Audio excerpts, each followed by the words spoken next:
mindset, and I've got a couple of kind of key highlights that I've looked back on and kind of structured on what I felt was the most important mindset techniques or understandings I needed to get right. Because as much as I went to university and I could learn and implement what I'd learned, the schooling system, as much as it's very good, I think there's a gap in where some of the economics around finance and business finance, entrepreneurship is missing.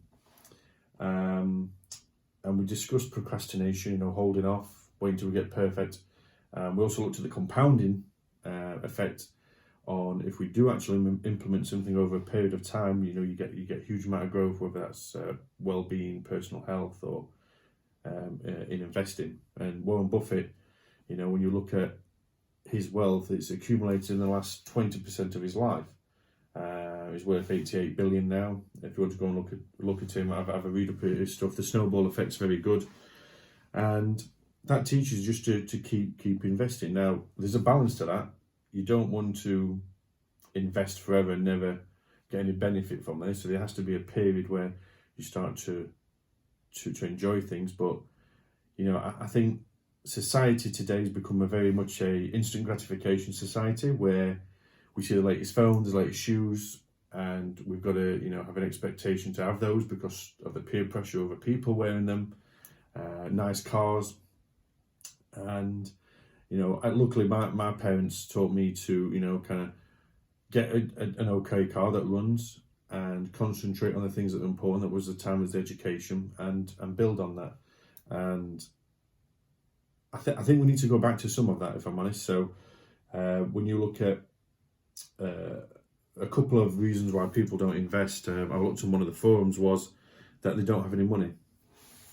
So I took that idea that people can't invest because they've got no money. Fine, I totally appreciate that. And I did some numbers on a spreadsheet to look at how quick people could retire. And when I say retire, I mean get to the point of where they would match the average income in the United Kingdom, which is around £25,000 to £30,000 or $50,000 in the US. And when you do the maths backwards, if somebody invests £350 a month for 14 years, they retire. And there's going to be a link below this video so you can have a look at this, and you can put in your own details. So if you can increase it, obviously the 14 years shrinks. If you have to decrease what you can save, then the amount of time increases. But if you was to say a 20-year-old started this, okay, and after 14 years, he's not even 35 and he's retired. Now, you don't have to retire. There's this whole thing of property being that you get rich quick and you can quit your job is not the right mantra. I think what you should do is have a job you enjoy and you get flexibility, and you have some passion within that job, and you do property as a side thing, as a side hustle. And if it gets to the point where you can reduce your work hours or you can leave work, fine, then that's your decision.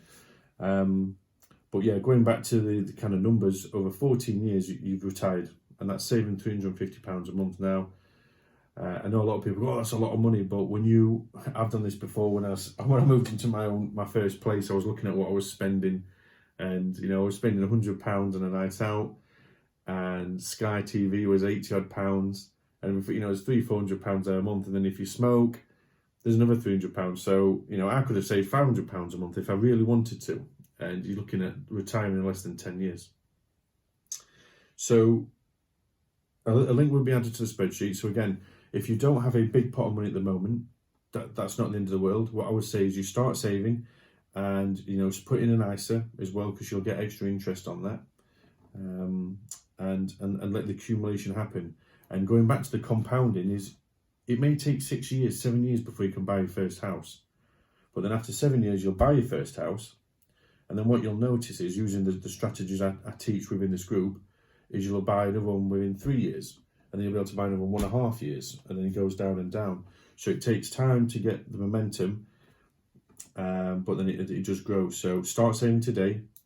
Put it in a fund, even name the fund. Give it something like My First Buy-to-Let Investment, or even your home. Your home can be an investment, okay? It could be something you could buy and add value to, and do it that way. So yeah, start today.